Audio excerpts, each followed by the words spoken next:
But is what? Um, okay, so I think that was perhaps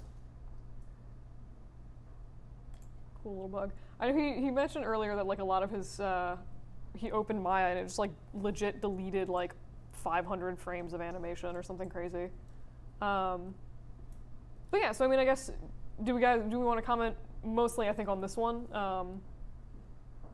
Like anything that you know like feel strongly on think could be improved? Yeah. I just like the way it moves kind of makes it like seem like it has a bit of personality and character the way it just opens. Especially that you can kind of see like almost like a mouth kind of opening. Yeah. I think that's a really cool touch, and yeah, the multitude of legs look pretty. At least to me, it looked pretty complicated to animate. I definitely agree. I definitely agree with a bit about the sort of like personality. I think like the thing where it does like the little almost like shake with his wings does serve to give it a lot of personality. It's a little bit hard to see what's happening with the person. It looks like that's still pretty rough animation.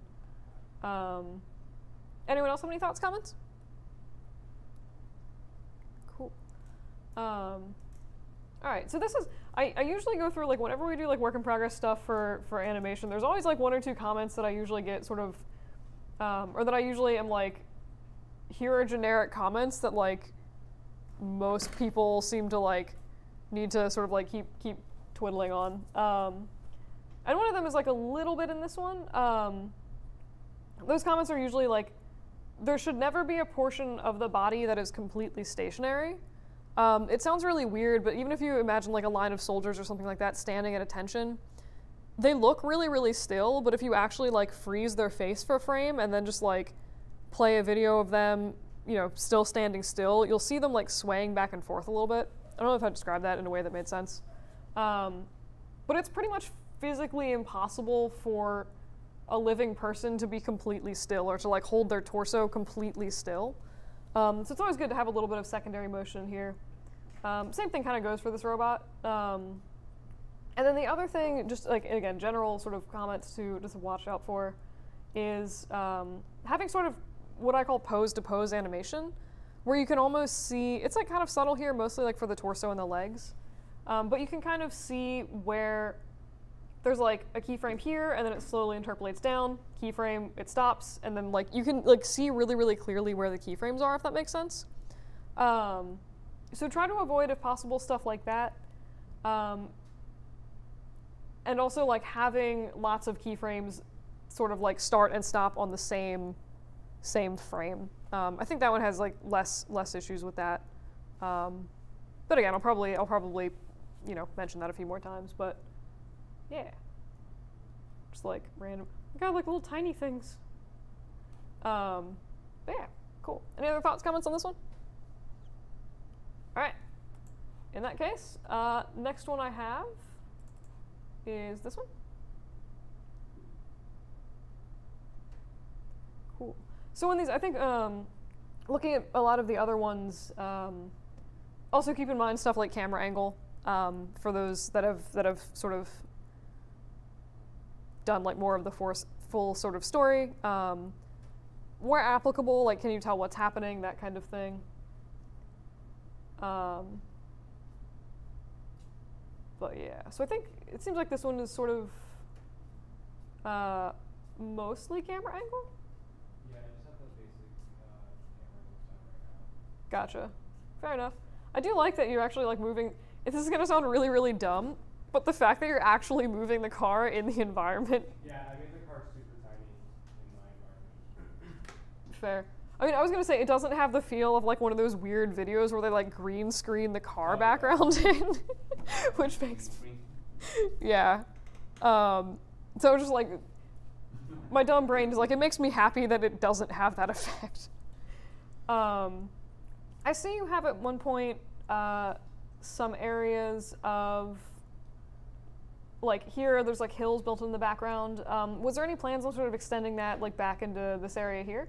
Yeah, I could probably do that if it will look nicer. Because right now it's just like the car that's drives through a canyon Yeah. type of thing. So That makes sense. I think that would be good. It would help integrate it a little bit better because where you do, there's like sort of two things. Like one, the HDRI itself is pretty low resolution. I could like download the higher version, like the highest, like Yeah. I think that would definitely help. And then I think also like having your own sort of hills, even if it was like really subtle hills, would help sort of break up the background and like blend it in so you don't have that like really, really harsh line.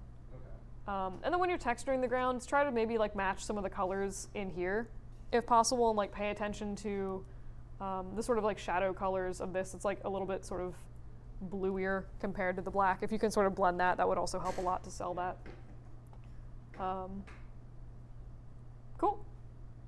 Anyone else have any random thoughts, comments, ideas on stuff? All right. Moving right along. Do we have any other, who's your partner for this? Me. What? Oh, sweet. I didn't have anything to say. Oh, gotcha. All right, cool. I figured it would make sense just to look at everything sort of together where applicable.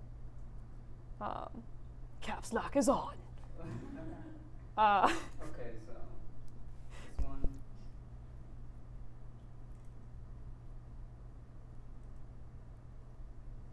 Okay. So what's I feel like my walking is still kind of rough. I'm still trying to refine it, but yeah. Oh, was this is the group animation, so it has both of your stuff in it, right? Yeah. Okay. Yeah, so I mean, I think just sort of like looking at everything in general, what was the story behind this one again? They're heading to, they find like a piece of trash and then they head to a restaurant. Oh, the and tomato start one. eating. Is the tomato one? Yeah. Yep. Okay, cool. So this is like them walking, Gotcha. walking down the street to the local restaurant. Fair enough. But yeah, so anybody have any thoughts and comments on the stuff that's here right now?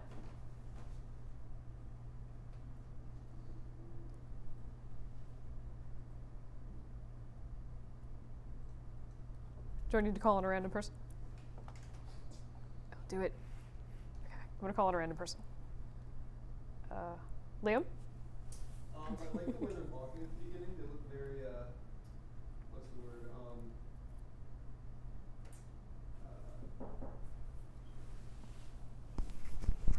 Question mark. No worries. No worries. Alright, and I got you for 10 minutes.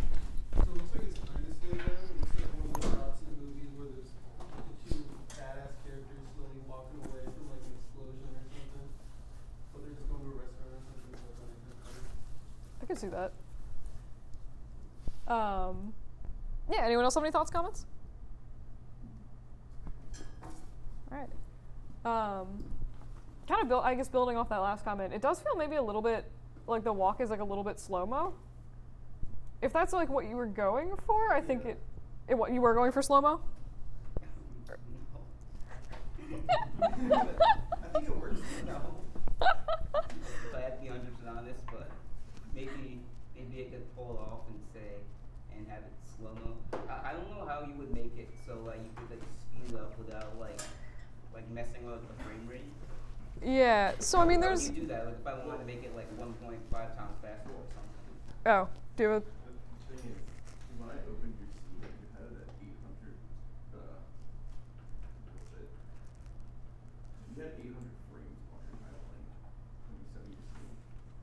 So you can probably reduce it to 80, that would probably fix a lot. Actually, no, I think I only have 200 frames. Okay. So 200 frames, I got you for attendance. Thank you. So 200 frames should be if you're doing 24 frames a second, should be around 8 seconds of animation. Yeah. If you've ever, I don't know why I do this, but if you've ever like timed yourself and done like 1/1000, 2/1000 as you're walking, Yeah. it's usually like 2 steps a second. So like each of your feet move Okay. once per second. So if you did do 200 frames for this, it probably is a little bit slow. And there's two ways to sort of fix that. The janky quick way is to just make sure the motion is good and then just speed it up in post. I say janky because you have a little bit less control over what exactly is happening. It's harder to tell, what the timing is until you speed it up. It also is going to be more rendering that you have to do. The sort of better way to fix things would be to actually physically just shift the frames closer together and manually do, actually. like, every single one. Yeah. I thought there would have been like some sort of graph editor that could make. Oh, there is. There's a way to do it. It's just really janky. So you, and the reason. So let me just really quickly What do you make. mean by it? Is it like unreliable or something? Not even unreliable. It works very nicely. It potentially will put your frames on or your keyframes on the half frame, Okay. which is. So you can just grab all of your frames like this. So right now we're at 55 seconds, and you can just crush them down, basically scale your frames down like that. And you just use that for every joint or something? Yeah, I mean, it works, but you'll notice, if you can see, it's a little bit hard to tell. If you can see the time slider, you'll notice that this frame is actually, it's it's in the middle of the frame. So you can't snap it or something? Right, it's a little weird. So if you set another keyframe, now you have two keyframes in this one frame. So the only way to edit or delete this would be to go into your graph editor, and you can see this weird little half frame here. You would either have to shift it onto the full frame or just delete it manually. Which one would you prefer? The unspin-off? Honestly, I would just shift everything individually. I just think the half frame stuff is really annoying to deal with. Because you pretty much, the only way you can edit that is with the graph editor. And it's just weird to be able to have multiple frames on the same frame.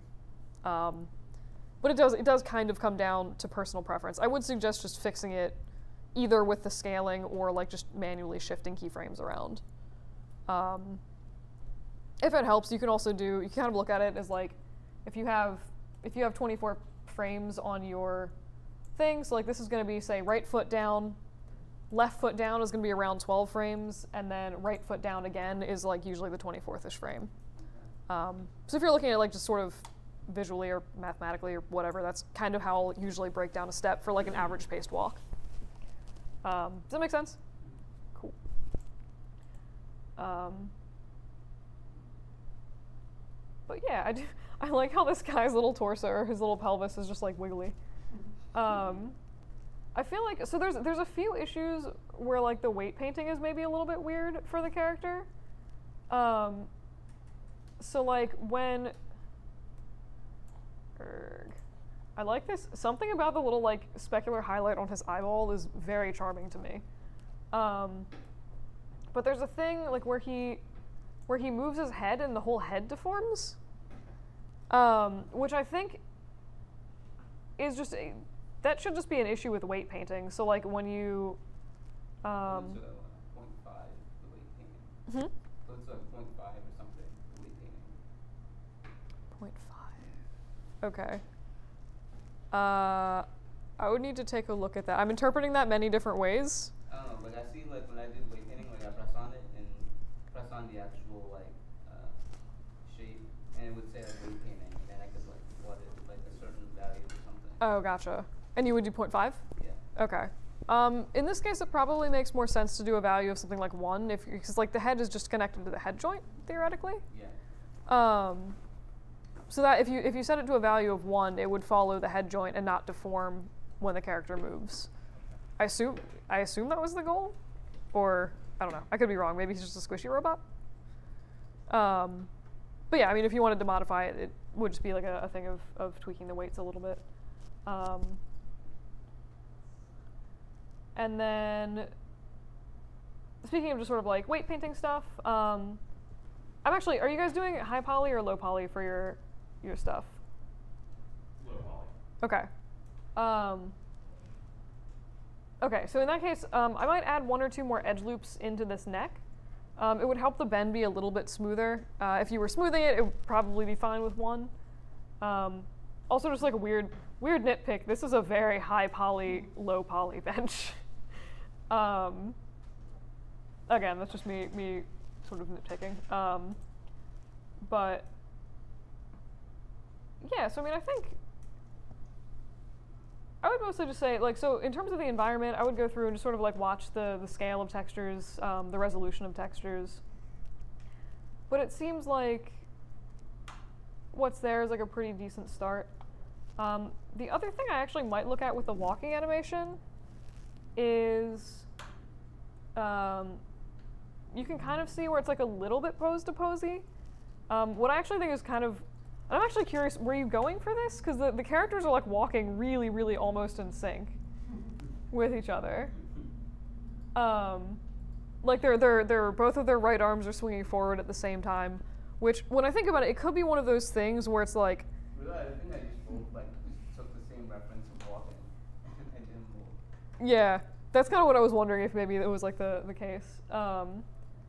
So I think if you're going for like natural casual walking, it might make sense to just like offset some of those frames, like literally just drag one of their frames so they're not, you know, right foot forward at the same time.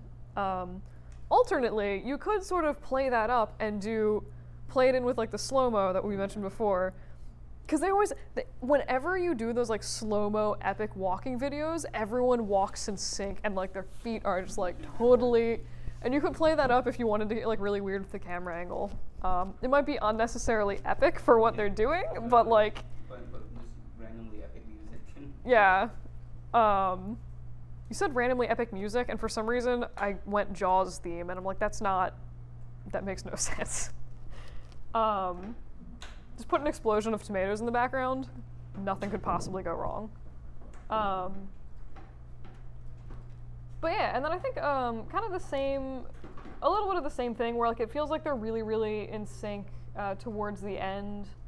Like right sort of around here where they sort of look at each other and nod.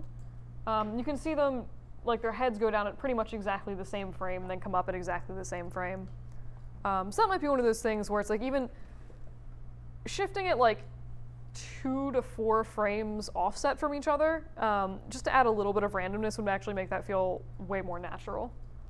It would also be good to go through, like, so for the areas where they're sitting, it might be nice, like when they move their head, if their lower body kind of reacted to that a little bit more, or to just have that, you know, just give it like not like an idle swaying motion, but like just a little bit of extra motion would also help sort of sell the illusion that they're more sort of like living real characters. Yeah, cool. Any other thoughts, comments on this one? All right, cool. This is like such a weird assignment in the sense it's like you're doing robots, but they need to move like real people. I do acknowledge that is strange. All right, so this is the same thing, and then this is, oh wait, what is this? Oh, these are, wait. Oh, I see, okay. Oh, there's more stuff. Okay, cool. We revisit this one. Is this Matt stuff, or is this the full comp of everyone's? Okay, cool. All right, cool. So yeah, I guess looking, and you had the little dude. That was so creepy. Oh, that was so. I was like not expecting. That was a little evil thing. He's up to something. That was evil prance right there. I like the evil prance. All right, cool. So, and is the plan to do the sort of camera angle like to hold it for this long, or is there like other things that's also happening during this time? So there's like a cut right here. Okay. So like this part won't be seen because it's really going through the wall. But this part will be, and then it cuts again, and then. Gotcha. Cool. All right. I will say one weird thing. So I've done the thing where like characters just sort of slide if they're off screen, and that's totally fine. Just make sure, I don't know what the lighting is gonna be like in here, just make sure you can't see his shadow sliding across the floor. Because that is a thing I have done before, and I rendered things, and I was like, crap. But yeah, all right, cool. So I guess mostly looking at the later parts of the humanoid animation, since we talked about this earlier. But what are your guys' thoughts on this? Any thoughts, comments? Anybody? Shoot. I think the motion on this robot looks really fluid. I think that's a plus. Yeah, I do agree. It seems like you've done a pretty nice job of capturing It the. looks like it's almost Yeah. There's definitely a nice sense of sort of like secondary motion. Like the timing is pretty nice. When I say secondary motion, I mean, like you can see like the head is always sort of like wiggling back and forth. The torso is also sliding. Every time I'm about to make a comment, he starts going into that weird little area where he slides. But it's there's always like a little bit of movement. When he does the thing where he sort of like slides into the doorway, like the intentional sort of walking into the doorway, he moves his lower body and then his head sort of follows it, which makes a nice sort of like fluid feel for the animation. I think mostly, did he like release another bug bot there or something, or like what? Okay. Say again? He's not in the scene yet. I'm still working. Yeah, that's all good. But yeah, I mean, I think most of this is just going to be maybe adding a few more tweaks, like once the little bug guy is in. You know, that could affect some stuff, but Yeah, I'm gonna add some more fingers. yeah. Right now his fingers don't move much, if at all. I'm not gonna lie, fingers are always the last thing I do, because I'm like, if you change the arm positioning at all, you gotta change the fingers, and I don't like doing fingers. If I'm gonna do them, I want to do them once. But yeah, I mean, I think like most of what I would look at for this, it looks like, and it's a little bit hard to tell because of just like no shadows. It almost looks like he slides like a tiny bit towards the end of his walk, and there might be like some IK popping, like right at the end. But I think most of the work, at least for the bit that you have done now, is going to be going through and just like refining things, smoothing out some stuff in the graph editor. And there's like one or two areas that are like a tiny bit jittery. So that's like something where at this point, like you could definitely go in and start, I think, looking at that. I think the other thing I might look at is like something about his weird little like stocky prancy thing feels a little bit stiff to me. And I think one thing that might sort of help make it feel less stiff is if it's sort of two things. One is it like you go through and like do the thing where you did before, where like the head sort of like as the torso is moving, like maybe the head like lags a little bit behind. You had that sort of like really fluid torso before, so if you could bring that in, I think that would really help make that feel a little bit more fluid and natural. The other thing you might consider is you could even exaggerate the way his legs are moving, in have them sort of go. I'm like really debating whether I want to get up and try to do that walk right now. But I was gonna say you could do so right now. Screw it. So right now it seems like he's just kind of going like really like straight like this. You can almost just think my shoes have no traction. This is a bad plan. But like if you make him like have his legs sort of like come out a little bit, where he's like ah ha ha, or something. I don't know if that's what you were shooting for. I'm afraid to try that again, frankly. But yeah, I mean, I think like overall this is like definitely going in a good direction. I'm curious to see what this looks like lit and rendered with all the little bugs. But yeah. Also, when this is a weird thing.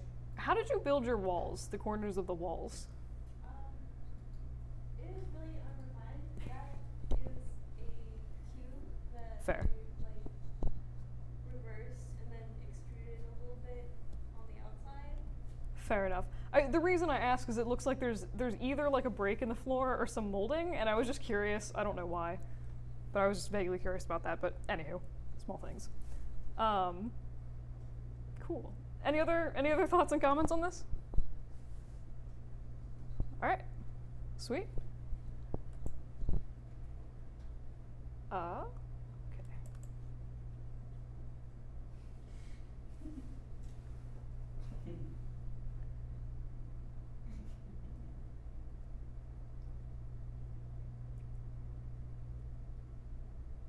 What was the? Oh my God, cactuses.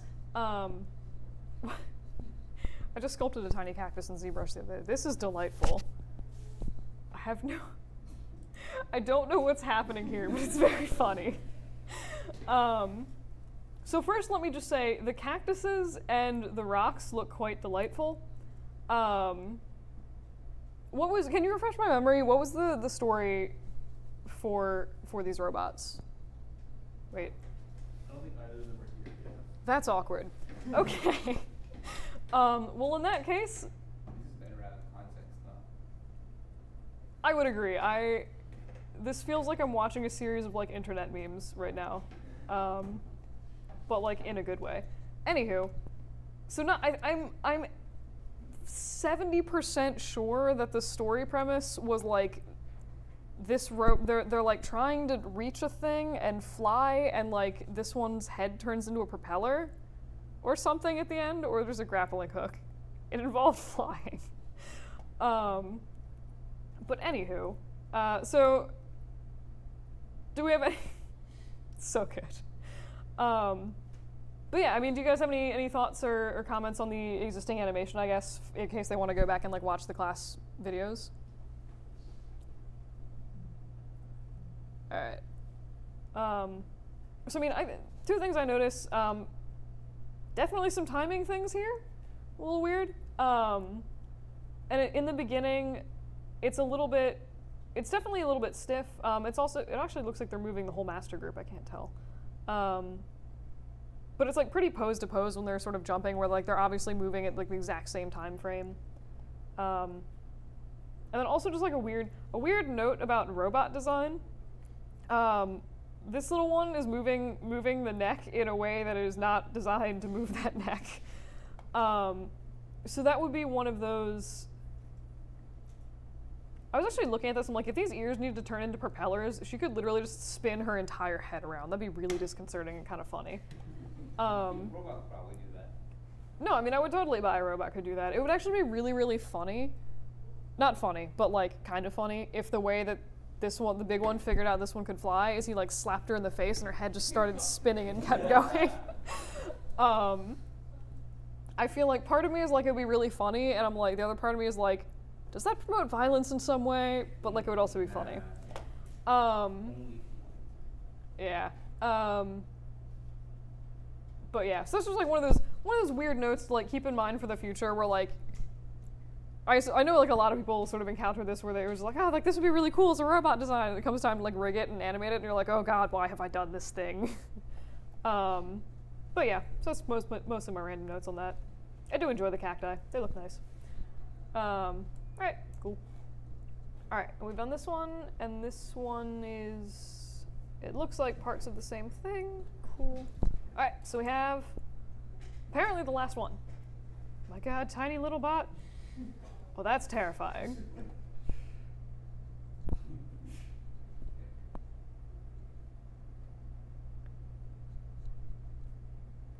I really just want like a really great ragdoll animation, like a Skyrim ragdoll when that thing falls down.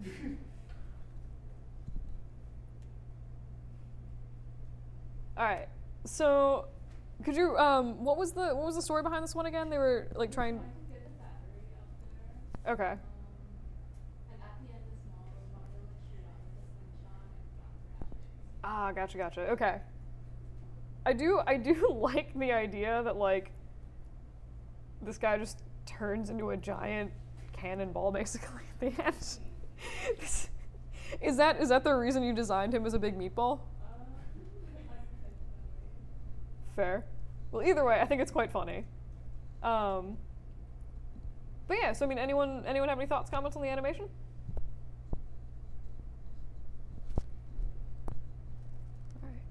I do like the not I-beams, but the sort of like metal beams that you made. Those look pretty cool. Yeah, so I mean, it seems like the parts that are animated are like getting maybe pretty close to done in like for basic timing and stuff. I think what I would look at going forward is sort of secondary motion of the character, especially the big round guy.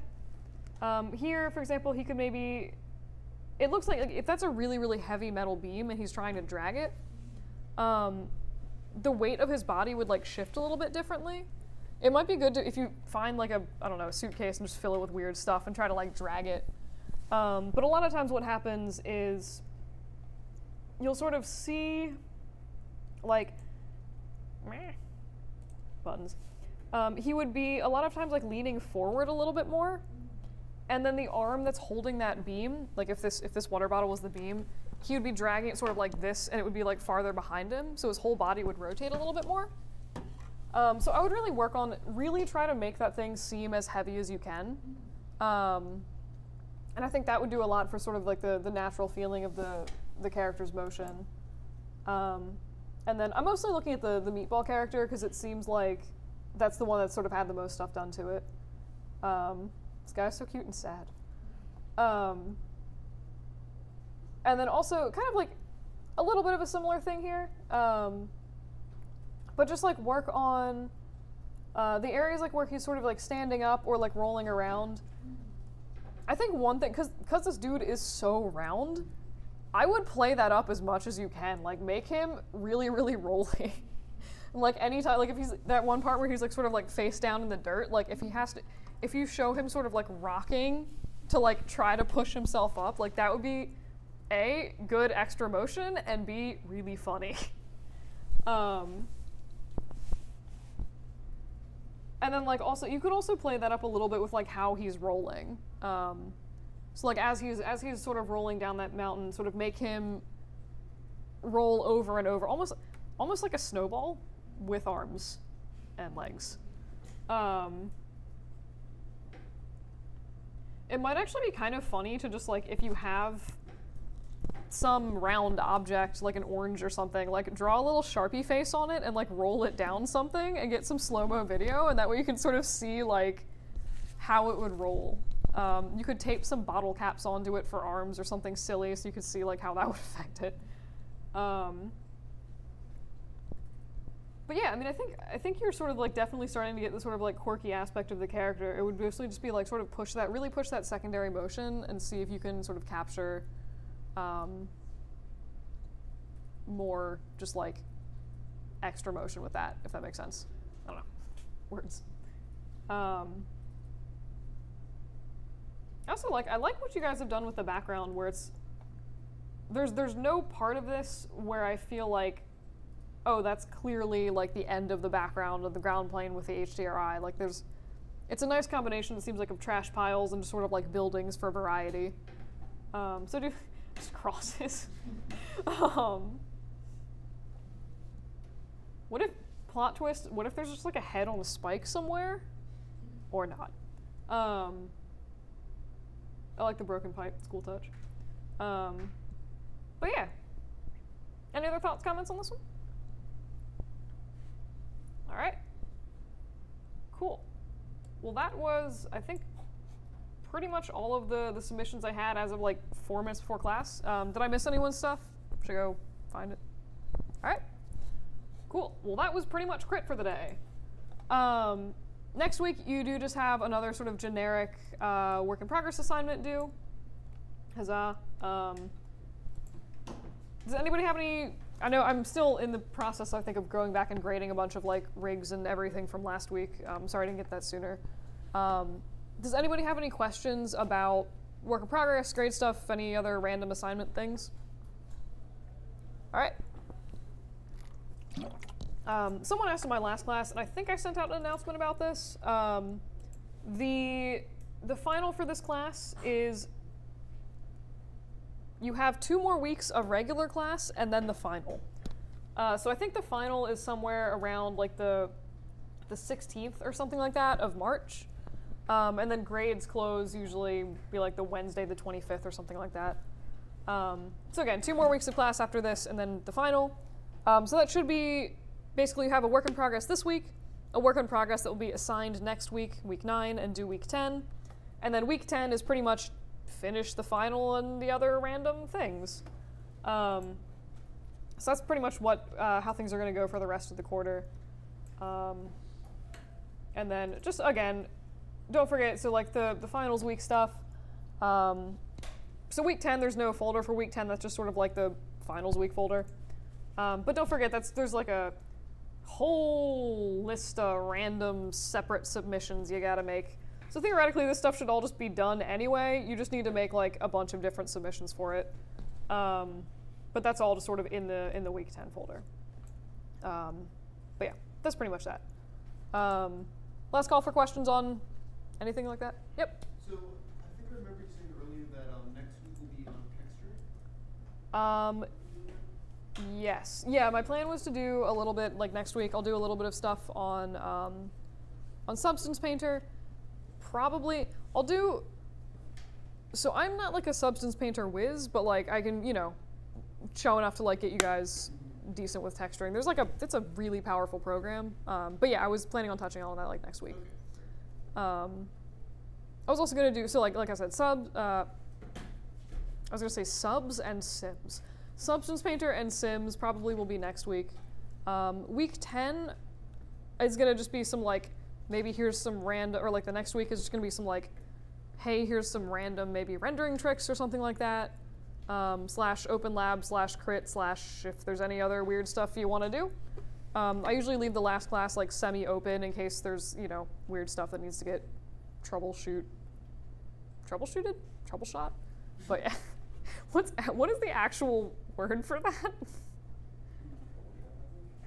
I don't know. Anyway. But yeah. Cool. Any other questions on stuff?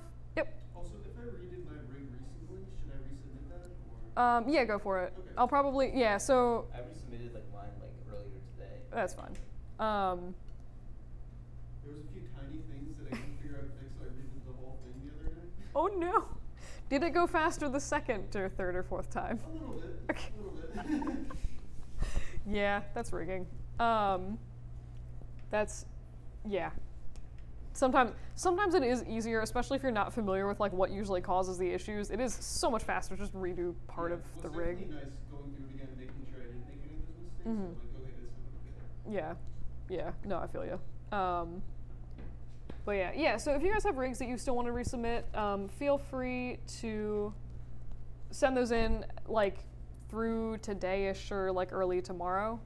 I'll still kind of look at those. I have also, I amended the document for it, but if you guys want to do resubmits on your work in progress animation, I'm doing like a sort of, you have like a 3-day window to resubmit for that, the same as you would for like a normal work in progress assignment. So if you do, like I said, if you want to resubmit, you got 3 days to do it. And someone also asked in my other class, is the work in progress animation counted as one of the regular work in progresses where like the lowest grade or whatever will be dropped? It is its own separate animation assignment, so it is not incorporated with the sort of work in progress generic weekly things. Cool. Any other random questions? All right. In that case,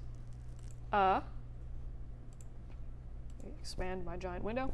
So I just wanted to show you a really random thing just for fun in ZBrush, if I can. ZBrush. I wish ZBrush behaved like a normal window on a computer and not its own separate crazy thing. So this is purely just like kind of a funny thing. Like I made a bunch of leaf alphas for a personal project. So if you guys are ever wanting to make your own stamps, I have, like I said, these really sketchy, just like leaf brushes that I made. So I'm just gonna import that, and now I can draw leaves on this dog here. This is just a random default dog that ZBrush comes with. Just like one again super quick thing. By default, this is set to just make a bunch of different leaves. So if you have your stroke set to dots, this is like the default. If you set this to drag rectangle, you can click and then drag and sort of like rotate whatever stamp you're trying to place. So if you're ever going for, you know, something that requires like a little bit more finesse than whatever this is, you can do that. And also, again, just like, you can make your own stamps. I just did these in like 20 minutes in ZBrush, and I made like 4 different, or in Photoshop, and just made like 4 different versions. And now I have a dog with a leaf on his butt. But yeah, that was my weird bit. So like I kind of mentioned earlier, today is mostly just going to be going over a few different ways to use cards, sort of a follow-up to last week's demo with MASH. And I can't do non-interactive creation. I go insane. So if you are ever looking, like maybe, again, so you need a lot of trees in your scene, you're doing something for a game engine that can't support, you know, 400 bajillion polys for trees, or for grass or something like that, you can set up cards to accomplish grass-like textures. It also works really, really well for other sort of even non-grass related things. I use them if you ever have like potted plants or ferns or flowers. You can do hair with cards or make bushes. There's like a bunch of different stuff you can do with them. And they're really cheap and easy to make. So I just want to show you how to set them up. And I'll show you just like really quickly a few different things that you can sort of do with them. So I'm going to go ahead and I have long since given up trying to make Redshift work on these computers. The process for setting up a card in Redshift is basically exactly the same as Arnold. You would just use different materials. So we have our standard surface shader, and I'm just going to go ahead and throw in a light into the scene and go back to my surface shader. So if you guys are plugging in a card, this is what we have basically so far. Hello. We have this delightful plane. It's gorgeous and delightful. So what we want is, I'm just going to use my leaf stamp that I did before because I have it, to plug in the transparency or the alpha for this leaf. You do not want to plug it into transmission. If you do plug it into transmission, which I'll do for fun, it's going to make half of your texture look like glass, which is not what you want. It'll, for one, look insane, and it'll also make your render time really awful. So here's my like janky alpha for the leaf. You can see part of this leaf is now behaving like refractive glass, which is, again, very much not what you want. There is a separate place if you're shooting for opacity where you would normally want to plug this in. So I'm just going to go ahead and break the connection on this, set this back to not refractive. In this case, you would want to look under the geometry tab, and there is an opacity channel there, and this is where you want to dump in the alpha map for that. So I'm just going to go ahead and do that, and find my file again, monster leaf, yay, great. And you'll notice that by default, nothing really happens. This is that dumb thing where like Arnold and Redshift both make you explicitly say, hey, this object is transparent. So you just need to go and look under the shape node for whatever object you're using, the Arnold tab or Redshift tab, and just uncheck opaque. At that point, you should have a delightful leaf in your scene. It is leafy and good. That's pretty much the basics of just like setting up a card. I have absolutely no idea which direction. Okay. They will cast nice shadows if they are oriented in a way that is not directly facing the light. And that usually, the other thing that I want to point out, and this is more true in some programs than others, so I'm just going to go ahead and assign this AI standard surface to the sphere, make it clear, and it should pop the texture also onto the sphere, so now I have this weird rounded leaf. So making rounded leaves is really good if you want to do something like flowers. You could make lettuce with cards, which I've done. And you can see it's like self-shadowing, it's casting shadows on itself. It's just rounded, it gives it a little bit more of like an interesting sort of flavor to the card. But one thing I do sort of want to point out is every once in a while, depending entirely on the render engine and what you're using, you'll get like weird specular highlights in places that you don't want specular highlights. So in this case, like Arnold does a really nice job of sort of, okay, it's gonna be like super hard to see. There's a tiny little specular highlight right here that's sort of on the edge of this leaf and then on the edge of this leaf, but not in between it, right? Arnold does a good job of cutting material properties to places that it doesn't need them. Basically, like anywhere that is masked off by that opacity map, it's not going to apply specular highlights to. Off the top of my head, I don't remember if Redshift does that. I know a lot of other programs don't do that automatically. So if you ever find yourself, heaven help me, I'm about to make a blin. But if you ever find yourself having an effect like this, because I know blins do this. They do it very badly. Don't get me wrong, I love a good blin, but like,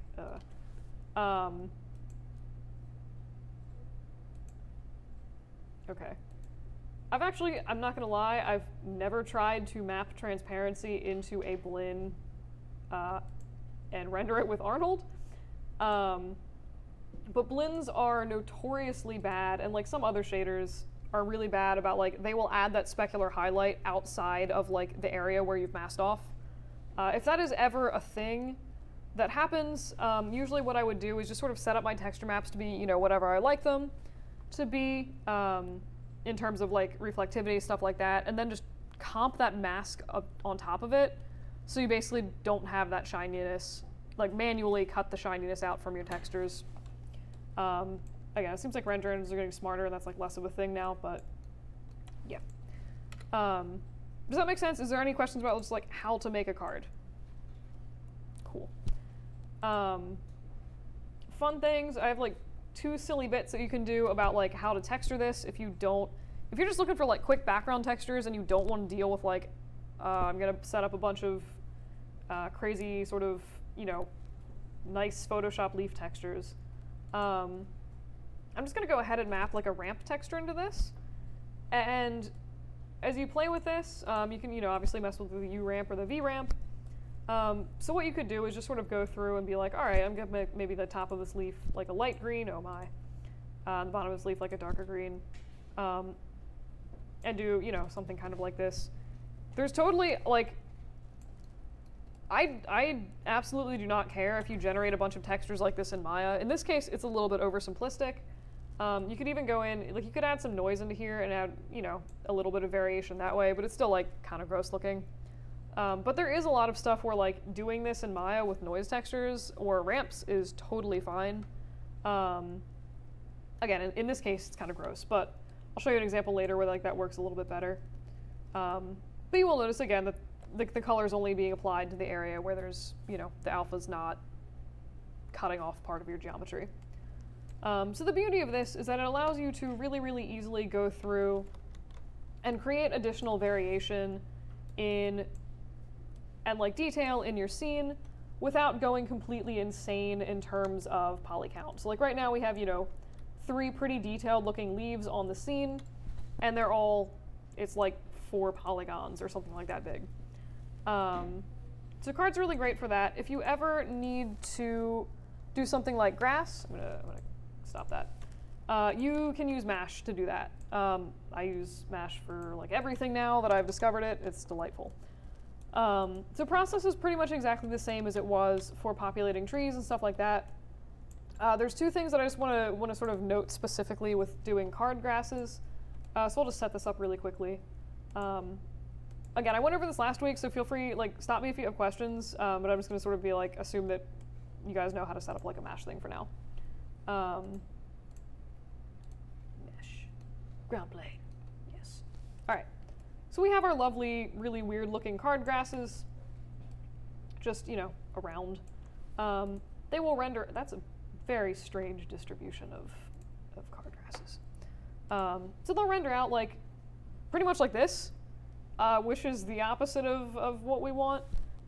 Mash treats the it basically generates a new object. So if you want these to render as cards, you will need to select this little mesh, repro mesh, and also set that to be opaque, at which point you should have little floating leaves in your ground. What you should be aware of with cards is, obviously, like, these are just flat pieces of geometry. So if you look at them from like a hardcore side angle like this, you see the shadows, but the mesh kind of disappears. There's a few different ways around that. The simplest way is to just add a sort of random node to this. Scatter basically a crap ton of leaves or grasses or whatever around your scene, and then just add a bunch of random rotation. Why, hello? Question mark. Yeah. This is, I think it's doing the thing where Mash is like, it's being hissy because this is not centered on my origin or something insane. I'm not really sure why it's doing that. This is not updating. Great. All right. But yeah, so I mean, you should be able to just go in and sort of like add a little bit of rotation Y theoretically onto this. And it'll sort of fix that issue. Why Mash? All right, 5 seconds. I would like to actually have like a functional demo, so I'm just going to reset this up really quick. Mesh.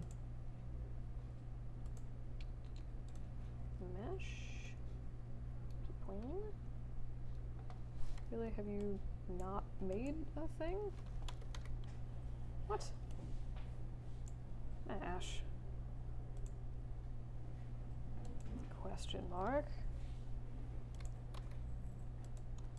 Okay, that's fun. Oh great, and I deleted my original plane. Okay, that's fun. What did I do here? Oh, I did literally delete my plane. That's probably what was causing issues. Okay. Okay, so in this case, I am slightly sure that what was happening, if you look at the original plane I have, it's not centered on the origin or like anywhere really close to the origin. So my theory is that if I use X to snap this to the grid and then freeze my transformations, that should theoretically fix a lot of the stuff with my Mash network, theoretically. Every once in a while, Mash is like super temperamental with where the placement of your objects is. Alright.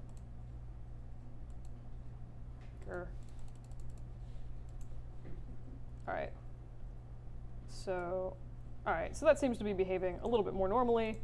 And now, theoretically, if we do this, really? Okay. Well, normally this works slightly better. I don't know why this is being insane. But theoretically, you should just be able to put some rotation Y onto this, and it's going to go ahead and just give you a little bit of sort of variation in your grass so that you end up, pretty much no matter what angle you look at this from, you always have, there we go, maybe? You always have a little bit of rotation in here. And it turns out, actually, okay, what the actual issue was here is that I had calculate rotation turned on in my distribute node, which was apparently screwing with a lot of the values in the rotation node. So if you turn that off, then it actually behaves. It's like the thing where like you don't want trees growing horizontally out of a cliffside. Grass normally doesn't grow horizontally either, so you can just turn that off and then use the rotate like this. What that should do is give you these lovely weird leaves on your ground that if you spin them around, you pretty much always see some leaves. So even if there's like 1 or 2 that are like super crazy thin, it's not really going to be like a huge issue in terms of like the visual aesthetic of whatever you're doing. There is one other weird way to do this, which has been extremely hit or miss for me, but I do just kind of want to like mention it in case it works for what you need. And that is with an orient node. So if we just go ahead and add one of these, there's basically 3 sort of modes to this. One is based on velocity, so in this case our grass isn't moving, and that doesn't make a whole lot of sense. Orient to mesh, in my opinion, kind of does something really, really similar to what, if you input the ground plane, it basically does the same thing as a distribute node. You could theoretically input other meshes into this. I've just never really found a use for that. So in this case, we're going to do aim at target.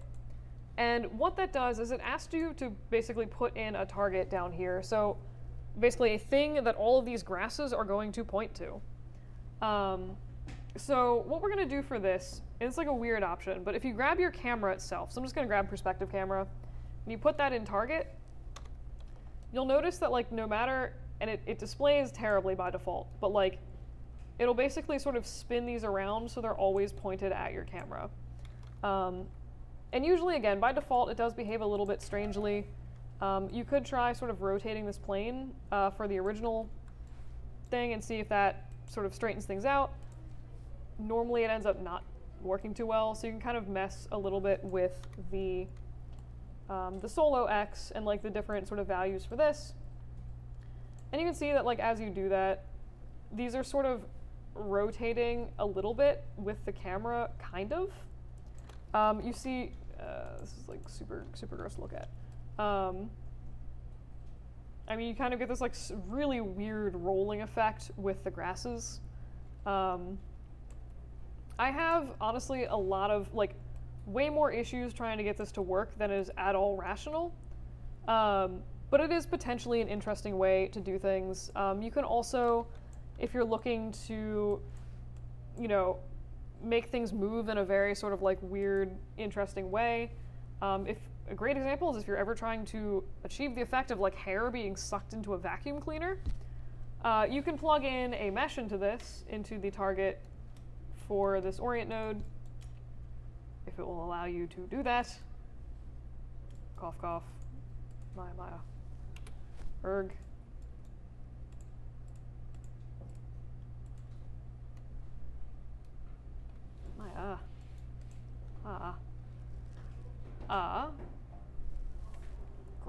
Great. What if I just turn off that orient node and make a new one really quick? Cough. Okay. So, theoretically, if we input this little P-sphere here, you'll notice that, like, as this moves, all of the cards sort of shift to follow it. So it can be potentially, like, I've never really found a huge use for this personally, but you could use it to sort of, you know, do like a wave at the stadium, or again, suck hair up a vacuum cleaner. It looks great for that in my opinion. But the orient node does exist. It could also be a kind of sort of interesting if you wanted to, you know, do something where it's like, maybe your grass was like swaying ever so slightly, like really slightly. It does still, again, have a little bit of a strange effect, but it can be kind of an interesting way to additionally manipulate things if you wanted to. That's basically my weird, very janky tutorial on mash grass. Are there any, or like card grass? Is there any questions about that? Okay. So other really quick thing that I just want to show you guys is sort of making full plants from cards basically. So I'm just gonna go online and like find a random branch texture. Sure. A random tree texture. What could possibly go wrong? Great. And I'm just going to go ahead and set up, I'll just actually duplicate this little plane here and assign it a new material. And great. So what I'm going to do is, same thing I did before, go under my geometry tab and find, in this case, the file for, where am I going? Tree, goofy tree JPEG. And I'll throw in a new little ground plane here, just so we have a little bit of context of what's actually happening. I've hidden my light. So you can see right now, again, we have a card. It's clearly a very wrong card. I'm just going to cheat and be really lazy and just rotate my whole object 90 degrees or close to. And this is my dumb hack if you don't want to actually modify your files in Photoshop. Where applicable, I would recommend doing that, but you can invert an image in Maya if you go into the little tab where you like select the file path. Go down to Effects and just click Invert, and it'll give you something, you know, a little bit more tree-like. In this case, clearly it's a stock image with a weird background on it. You could, if you wanted to, kind of play around with the exposure of this image a little bit. It might sort of kick out some of that gross background stuff. And then from there, just go add, texture map would be ideal. In this case, I'm just going to sort of make it generically brown. That is not brown. It's very pink. So we have like generic branch. And what you could do is actually go through and if you set your pivot to be sort of where that branch is coming from, you can actually just duplicate the crap out of this and just like rotate it a bunch of crazy different directions and make like a fairly dense looking bush from 5 or 6 cards that are just positioned in a similar fashion. The thing to sort of remember if you're going to do this, again, it works really nicely for bushes and stuff like that. So we have this weird little, goofy little bush, and pretty much no matter, like it looks really, really dense. It's just important to remember, like when you're doing this, make sure that your objects are sort of centered, because like right now you can kind of see there's like a little stalk that's like coming out of the side of this tree randomly, which is why I said like put the pivot and make sure that all of the sort of branchy bits are sort of centered from one area. But it does make, again, like a pretty nice full tree effect from, except for this. That looks pretty weird. So this is definitely a way to sort of get, really nice background plants or something like that. I know someone was like populating a forest of bamboo in their scene, and I suggested like maybe for the foreground make some actual shoots of bamboo, and then for the background do something like this, where you just make a crap ton of bamboo cards and just throw them everywhere. This is a completely viable way to do your textures for things. I wouldn't recommend doing like a card tree as like a foreground object, but they do work really nicely, again, just for filling in scenes. And doing something like this with, 6 polygons worth of trees is going to be way less computationally evil for Maya than doing like 1 poly paint low poly tree that was like converted in ZBrush. So that's pretty much bushes. Cool. Like I said, it also works really nicely. You can do curved things if you want to do like lettuce or make like a little card flower. And I just want to show you, there's like 2 things. I'm not even going to set the whole flower up. Because I feel like at some point cards get pretty self-explanatory. But if you go on something like textures.com and Google like flower, they have all of these predefined like petal and leaf textures already set up. So this is really ideal if you have something that's, you have cards pre-made. They give you the color, the height maps, normal maps, all of this stuff for these flowers, and they give you an alpha map. So this is basically pre-set up cards for you. So if you just modify the UVs to be like, okay, I want this leaf on this card, it's a really, really easy way to make pretty nice looking plants very, very cheaply. And you can also apply that to poly paint objects. So if you, where am I going? If you go into the content browser, into Polypaint, you can go and find like the flowers in particular. Same thing with the trees, like their leaves are usually set up as pretty nice cards. But if you go in for something like the dandelion, perhaps, they're usually set up as pretty decent little card objects. What am I doing? So if you look at this, like if you were to convert this to polygons, convert paint effects to polys, I don't really care about capping things. If you look at the UVs for these objects, they're pretty much set up just as like a flat card designed to accept a texture. So what I could theoretically do is assign my AI standard leaf surface shader thing to this object, set it to be transparent, and then theoretically these would render with my goofy leaf alphas, which in retrospect is a really questionable, strange decision on my part, but you can see that you now have a very customized, weird-looking poinsettia green, detailed-ish looking flower from like a 2-second poly paint thing. So this can, again, be a really, really convenient way to sort of set up trees if you're looking for like a hero flower or something like that. You can use poly paint to generate it and then just use some automatic or not automatic, but you can just use some like predefined flower textures from the interwebs.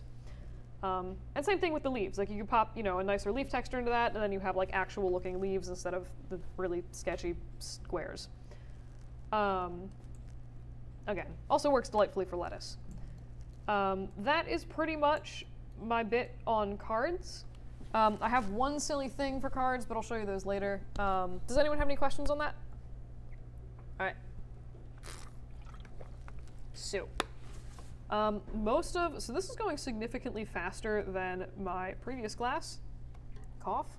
So some people expressed interest in doing lighting for sort of outdoor scenes. What the heck is this?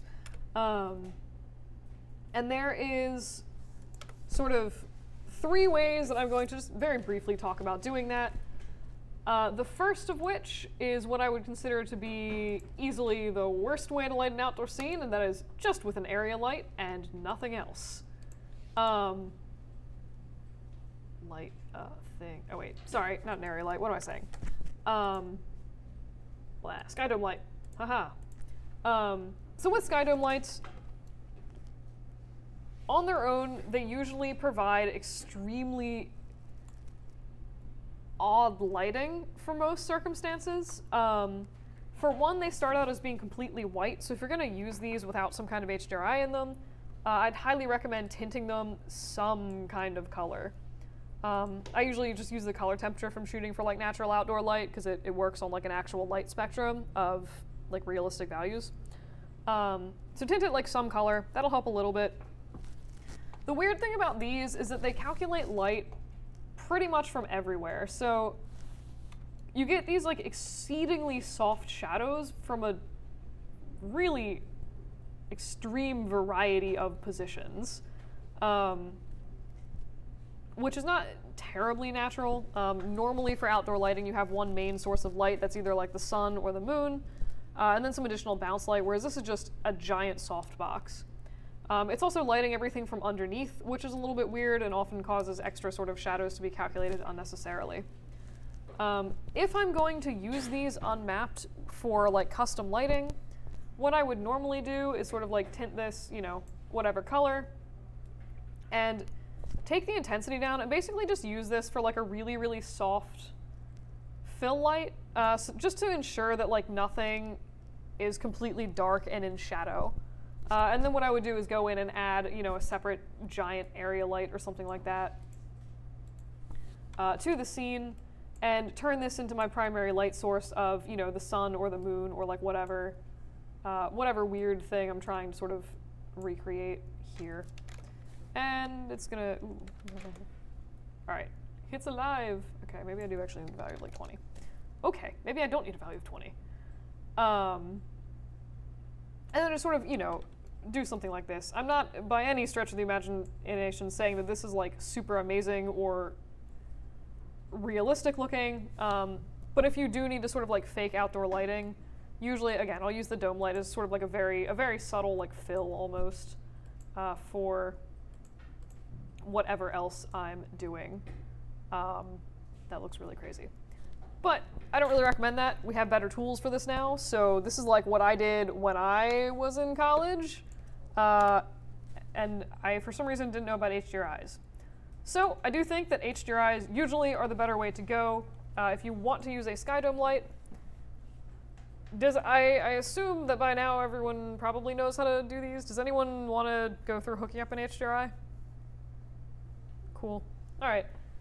They exist in lots of places like texturehaven.com or HDRIhaven.com. Just make sure it's not like a JPEG and it's like an actual, EXR or like other high resolution image. You should be good. The only sort of 2 things that I wanted to touch on very briefly with HDRIs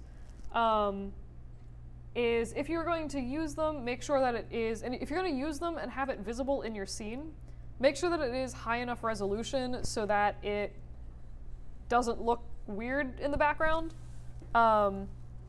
If it does, you could always turn the light off, like basically the rendering of that light.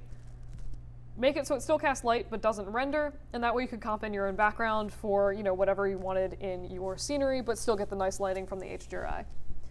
So honestly, most of the time, if I'm just being super lazy, I'll use an HDRI.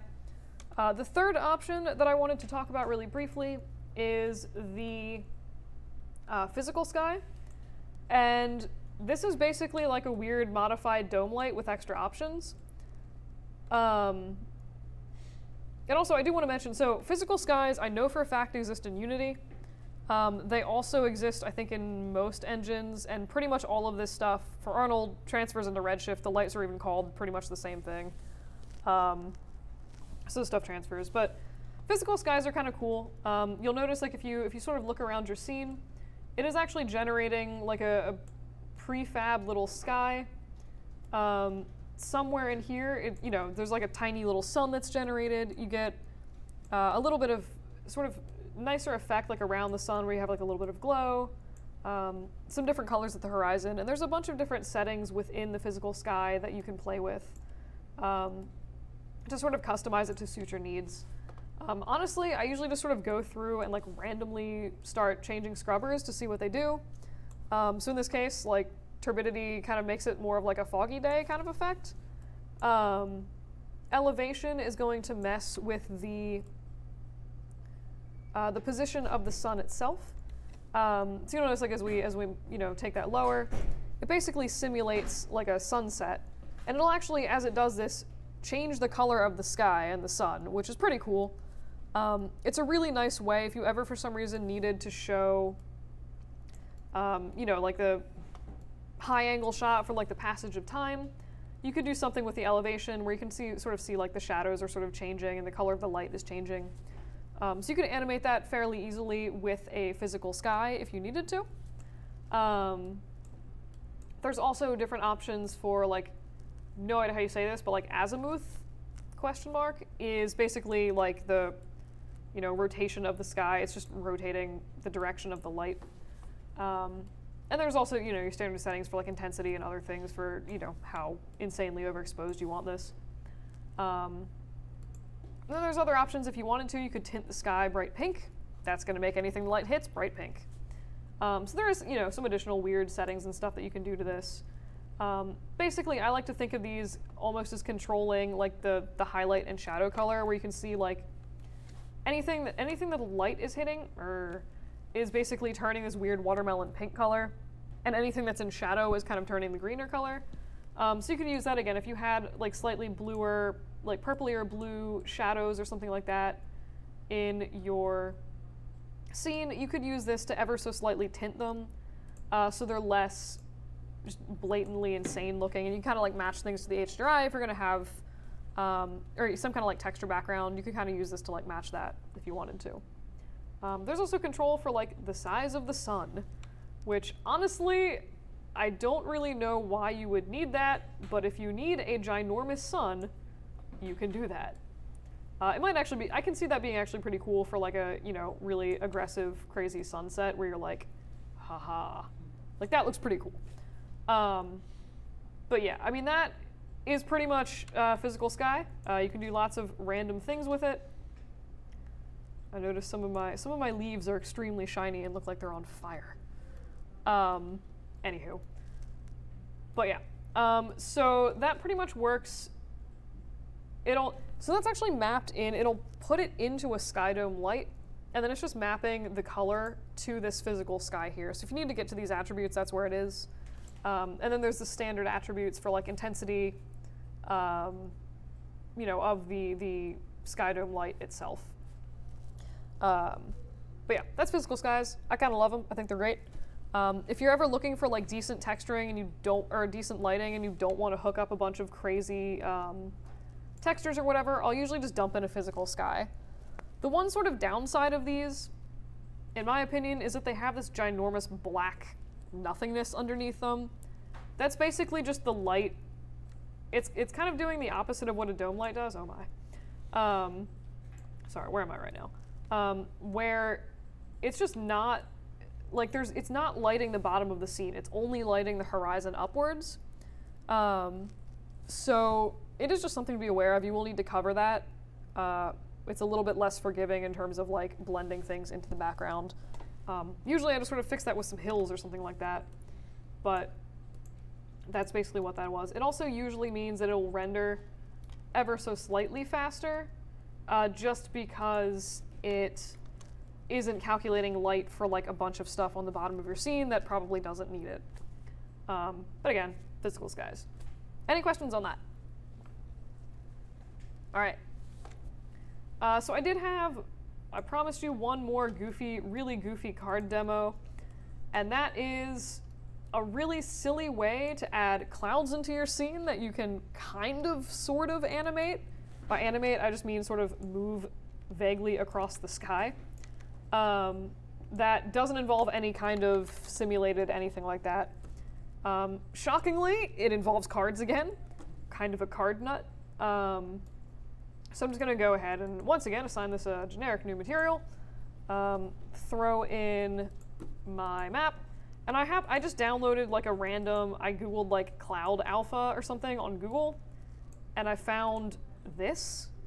It is a little bit weird. There is some pinkish hues in it, which causes some issues with the alpha itself. But that would be a thing, like you should be able to fix that in Photoshop and just like make it, you know, a proper black and white image. So we have our glorious, our glorious cloud here, which looks, what did I put that into? Did I put that in a bump map by accident? What have I done? Ah, no, not my beautiful leaf sunset. Okay, well, that's fun. Well, I was gonna say you can make some clouds with Maya, and it's delightful. But basically, again, you can make some, okay. You can make really, really cheap clouds, and if you do cards for clouds, unless you're doing like a How to Train Your Dragon, like flying through the clouds, you'll probably never even know they're cards. And you can also use them to really, really easily, if you wanted to sort of move things across your scene. If you wanted, you know, again, show like the passage of time or something like that, you can move the clouds. Or just have them, you know, doing something a little bit more interesting in the background. But yeah, basically I was just gonna say like you can make a bunch of different planes and just sort of rotate them crazily around your scene. So if you did something sort of like this, and you can like literally just duplicate this a bazillion times, and then just sort of, again, rotate it random directions. What am I clicking? It'll give you a pretty nice array of clouds, and then if you want to, again, you could grab like certain clouds and rotate them all at the same time, so you get like a little bit of that sort of parallaxing cloud effect. Super, super cheap way to do clouds, and it works really nicely. And cloud alphas are honestly really easy to make. You can kind of just squiggle with a soft brush in Photoshop, and you get something that kind of looks pretty decent. I'm just gonna does anybody want to see me specifically set that up, or? Okay. Well, I will never complain about randomly setting random things up. So, let me flip these in a not insane direction, throw some kind of ground plane here so I can figure out what the heck is happening. And clouds. The one thing I am going to do, just because I don't feel like clicking the opaque button like 7 times, is going through, I just mesh combined all of the images. Again, purely so I don't need to click the stupid opacity button 8,000 times.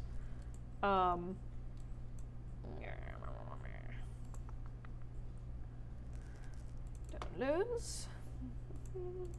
All right, so we have this, and we have our theoretically opaque object with a physical sky. I was kind of excited for the sunset, but whatever. Okay, so here we have our extremely janky little clouds.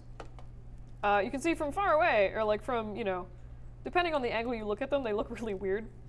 But if you're just sort of like in the bubble of where these clouds are, they look, you know, potentially pretty decent. Let me just make these ginormous. There does seem to be a weird sort of thing. Again, I think this is pretty much mostly caused because of the color in this file texture, but like it's reading as green, which is weird if you look at it from behind. But I mean, you can see they look pretty decent from far away. If you stack them, they look even nicer. And then you're also able to sort of rotate them with the sky or something like that. If you wanted to sort of show, you know, like wind was blowing, you could add like a little bit of motion to the clouds. It'd be kind of like a nice effect. And if you didn't mesh combine all these, you could move them separately or make like 2 or 3 different batches of clouds that you could sort of like move in different speeds. So you still have not a lot of meshes to click on, but you do get a little bit of that sort of movement effect. The other thing that you can do with clouds is, again, part of my insane mania of like, you can texture things in Maya and it's fun. If you map, again, a ramp onto this color, it's going to behave in pretty much, hello. It's going to behave pretty much in the same way that the, where am I going? I'll just turn my light, hang on. It's going to behave pretty much in the same way that the leaf ramp did. It just, if I turn my light source, these get much happier if the light source is like behind the thing, or not, or I'm lying to you, one of the two. Okay. Like I said, I think it's just a weird, the green is a weird function of this particular file texture. It's just kind of like the least hideous one that I could find. So we're just going to kind of run with it. But you can map in more textures to this just to break it up a little bit. So I'll throw in a ramp like I did previously. There we go. And you can see that it's changing the color of this a little bit for the clouds, at least closer to the ground. Hello. So if you wanted to, like if you were, again, trying to recreate something like a sunset, you could go through and you could punch in like maybe the bottom of the clouds would be a little bit darker. The top could be like a crazy yellow color or something like that. And then what you could do if you wanted to is go in and add, if I do, okay, what if I expand my ground plane? New plans. It'd be nice if you could actually see this like not looking completely terrifying. All right, that's doomed to look weird. But what you can do is go through and actually map in, where am I clicking? Into this ramp if you wanted to. You could take this yellow texture and like put in a noise texture into the ramp itself. So I don't know if you can actually see this super well in the renders. Again, it's a little weird because of the green. But if we go back and we look at our ramp, you can, when you look at this little sample preview here, you see the solid red and then it fades into a noise texture. So you can sort of feed different things into your clouds. And just sort of nest different textures in Maya. I could, you know, pop a little bit of a noise texture into that. And it helps, it takes the alpha of the clouds and adds a little bit more depth and dimension of like the sort of puffy look in a somewhat random way. So that's just kind of like an interesting, you know, bonus thing you could do if you were trying to do clouds and you wanted to not manually texture 8,000 bajillion clouds. And of course, depending on where you move, like you could shift the UV shells of these objects around a little bit, and that would sort of change where that texture is displaying on your cloud, so it didn't end up being one just really awkward, strange, repeated cloud over and over and over in your sky. But yeah, so that, I mean, that was pretty much my bit on clouds. It makes me happy when they render not insanely. Oh, whoops. That's actually really weird. Interesting. For some what? That's insane. I've literally okay. For some reason, the back of the clouds is what's actually rendering better than the front, which I've never seen before. That's really weird. But you can see kind of that like noise texture here. Again, just like depending on what you want, you can kind of like mess with that to add a little bit of additional interest to your cloud. Reverse the directions of things, just, you know, it's poofy looking and kind of cloudy. But yeah, that's actually my weird bit on clouds. Anyone have any other questions on cloudy things? Cool. Yeah, and the other kind of nice thing about this is like, these will cast shadows, so if you ever do have, I should probably stop that rendering. If you are ever moving a cloud just like across your scene, it will cast shadows on the ground in a relatively realistic way, which is a thing. This sounds really dumb to say out loud, but that is a thing clouds do. They cast shadows. So it can be kind of a cool effect if you're looking to get like a weird, like ripply, sort of like dark area like rolling across, you know, your hills or something like that. You can do this with these like silly card clouds. But yeah, I think pretty much this has gone like way faster than my last class. Did I miss something? Okay. So I had one more weird light thing that I wanted to mention, just because I see this being as like it has nothing to do with an outdoor setup, but it's something that I see like semi-commonly when people are doing animations. So if you're ever doing, you know, something, this is like for indoor scenes specifically, but if you're ever doing something like this where you have basically a room with a window in it, and here's our janky little room. Let's make this bigger. If you're ever trying to use like a dome light with something like this room setup where you have a single window, and that's the only light source from outside coming into the room. Usually, like most times, this is going to render extremely slowly and extremely noisily. So what I'm going to do is I'm really quick just going to turn up the intensity of this light slightly.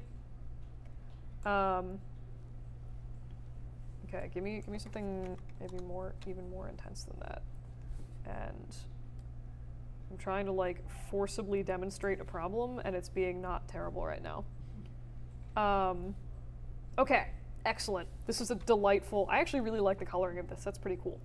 But you'll notice, so I mean, it took 3 seconds to render. Normally it takes longer to render than this for me. But you'll notice the quality of this image is pretty trash. It's extremely noisy, and there's a really, really extremely simple fix for this if you are doing, again, this indoor setup with like an HDRI or a physical sky, and that is using a portal light. And at first, like when I first heard of portal lights, because they didn't exist in the renders I used in college, I was like, why would you do that? Like just have the light coming through the window and like the geometry's there, it should be fine. It ends up, the reason it takes longer to render and ends up looking more sampley when you do this and you don't have a portal light is because shadows usually, in terms of sampling, shadows are usually one of the most samply areas of your renders, just because of all the calculations that has to go into making a shadow. So the fewer shadows you actually have to compute, the happier Maya will be in terms of sampling, and the faster that your renders will be. What is happening when we render this scene now with basically like this whole little dome light is it's rendering the shadows from the light coming in from the opposite side of the room that doesn't have a window on it. It's rendering all those shadows, all the shadows from this area over here, again, with no window on this wall. So it's basically just rendering more shadows than it needs to, because it's accounting for more light than is actually relevant to this room setup. Does that kind of make sense? Hopefully? Okay. Basically, there's again, sort of quick and easy way to fix that, and that is with a portal light. So again, this also works in Redshift. What if we just throw a portal light in here?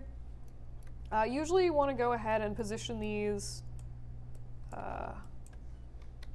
facing your window is good. And I tried this earlier, just like putting a portal light from the ceiling, basically in the ceiling of this room where there's no window. It didn't really work super well, and by super well, I mean it didn't really work at all. But normally you would want to just sort of throw your portal light in the window like this.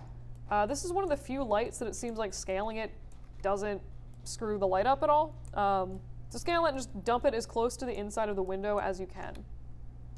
What we do now, also fun tidbit, Alt-Z is undo your last camera move. So I'm just going to Alt-Z till I get back to the inside of that room. Great. I made way more camera moves than I thought I did. Okay. So this is, again, the room with the portal light. I'm just going to set up like a little sort of sample render over here. We'll render this out. And questionably, that looks significantly worse than it did previously, which has literally never happened before. That's really annoying. So I'll sort of figure that out while I go. One weird thing with portal lights, usually you will need to sort of slightly turn up the intensity of your light, because it cuts a lot of the sort of, sometimes it'll cut some of the bounce light and stuff like that from your lights. The other thing you can try if you're still having issues with sampling is moving the light closer into your room, or like lining it up sort of more flush with the side of your window. If you put it super, super far away, questionable looking. If you put it really, really far away, sometimes you still have a lot of the same issues where you had before, where it's sort of projecting light and it's going to hit the outside of the room, which you don't really need. So do try to, again, sort of line this up with the inside of the window. Literally have never seen this look worse than the original render. Very annoyed about this. It rendered a second faster, for whatever that's worth. But usually, okay, this has been a flop of a demo, but normally this will also not only render faster, but have less issues with sampling. It's just not doing that in this particular scenario. But if you ever do have that issue, where you do have lots of sampling and you're not using portal lights, throw them in. Pretty much every other time I've ever done this, it's made it significantly better and significantly faster. So just the weird bit. And someone in my last class asked, this will hook up automatically. So as soon as you add a portal light, it will automatically attach itself to pretty much to whatever random light source you have, like whatever dome light or physical sky you have in your scene, and it'll just sort of do that automatically. So there's nothing you should really need to set up, and you can have more than one portal light in your scene at once. So if you do want to, if you have multiple windows or whatever, throw in multiple portal lights, it's totally fine. Well, that's my bit on portal lights. Still very salty that didn't work the way it usually does. Does anyone have any questions on that? All right. So I think the only other thing that I have for you today is, again, something that somebody else asked me about, and it involved doing, like, is there a way, if you're setting up a scene or something like that, is there a way to set up all your cameras and then basically hit render once and have it render from multiple different frames? Or like different frame ranges, so like camera 1, would be frame 1 to 5, that kind of thing. The answer is yes. There is, I believe, 2 ways to do it. I'll show you the one that I'm most familiar with. So I'm just going to go ahead and make another random camera for here. And I will do the same thing. I'll just leave this as camera 1, camera 2, because I'm being lazy. So we have, ooh, God. Ooh, my. Okay.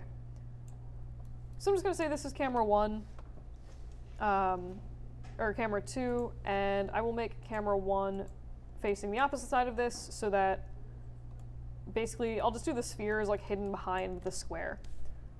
Just for some visual difference between these two. So they should both render out, pretty much like what we had before. That's so ugly. But if you did want to set this up to render different sort of positions, there is, again, a way to do that. If you go into Windows, Rendering Editors, and Render Settings, I'm sorry, not Render Settings, what am I clicking? Windows, Rendering Editors, and Render Setup, it'll pop up this, this menu here. So by default, like what this will be populated later.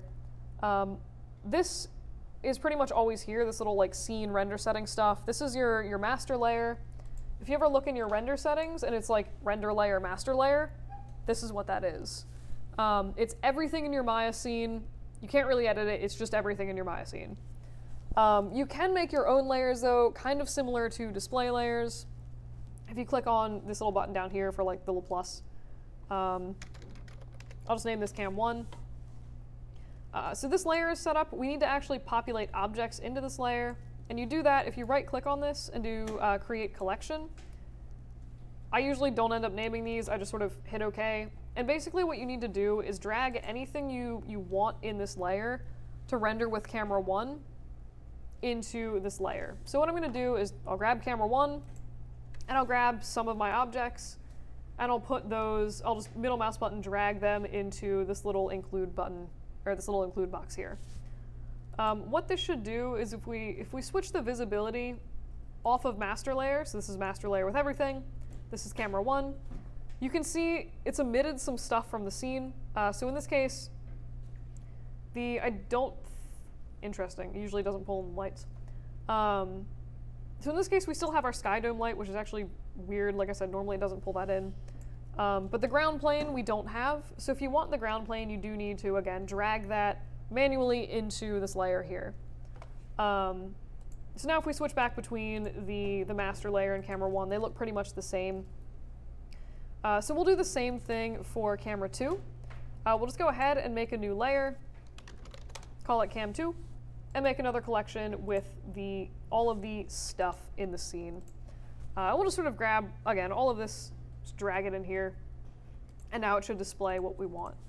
So there's a bunch of different uses for these. You can use these, normally what I do, if you want to render multiple camera angles like this. I also use them if I'm like, oops, I rendered a thing wrong and I need to re-render part of my scene. Or like part of my scene, with a different material, something like that.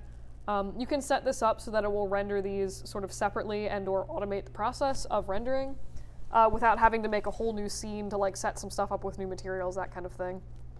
I might go over some more of this stuff later because I feel like some of this stuff is pretty handy. But for now, just sort of the rendering thing. So this is almost set up to do what we want. We just need to go into our render settings again. And you'll notice right now that as I have this little eye set for camera 2, if we switch to camera 1, it's going to swap the render layer up here. So you can access these just by this little drop down here without needing to go into your render setup. But basically what this is going to allow us to do is go through, so for camera 1, I'm just going to make sure that the single frame, or like it's set to render more than one image. And you can basically create what's called overrides for these particular layers. So if we right-click on the start frame, I'll do, honestly, I don't remember if it's absolute or relative override. I usually just sort of grab relative if that's an option. Once you click that, it should sort of pop up the sort of like orange on this, basically saying, hey, this is a custom setting for this one layer here. So I'll go ahead and just do another relative override and set this to like frame 3. And that's pretty much the setup for the first layer. We do want to set that, make sure that you change the renderable camera for this particular render layer.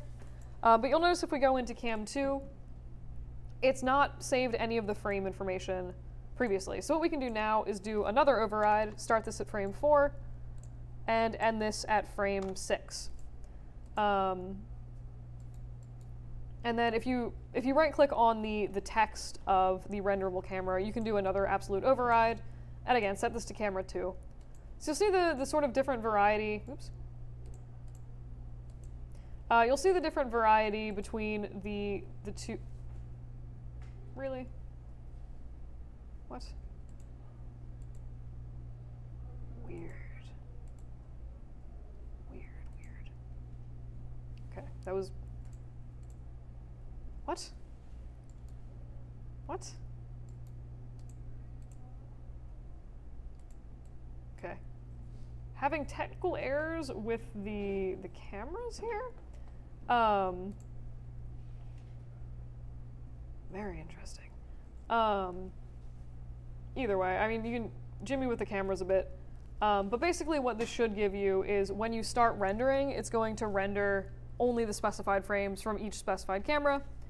The only other thing that you want to do before you actually start rendering this, apart from making sure you actually get your cameras right, anything in your render setup with this little sort of like render button highlighted blue is going to render when you do batch render. So right now it's set to render both of the layers we made and also our master layer. In this case, theoretically we don't care about the master layer, so I don't want this to render. I'm just going to check that button off. And then you should then theoretically be able to go through and do a batch render for this. And if you go through, this should be dumping stuff in my projects default.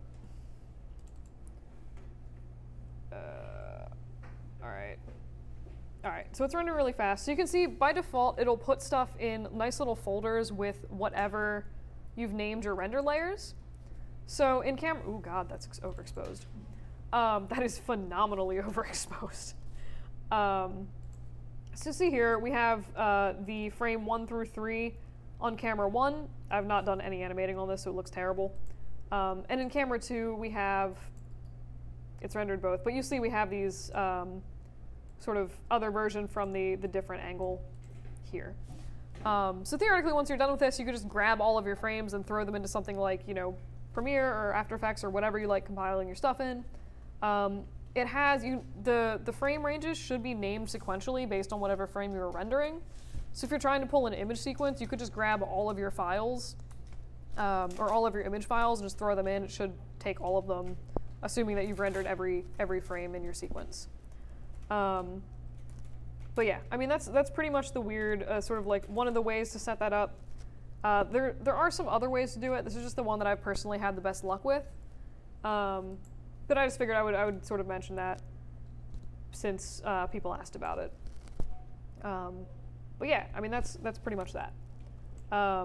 Any questions on that or anything else that we did today? All right. In that case, I'm just going to do Open Lab for the rest of the class. If you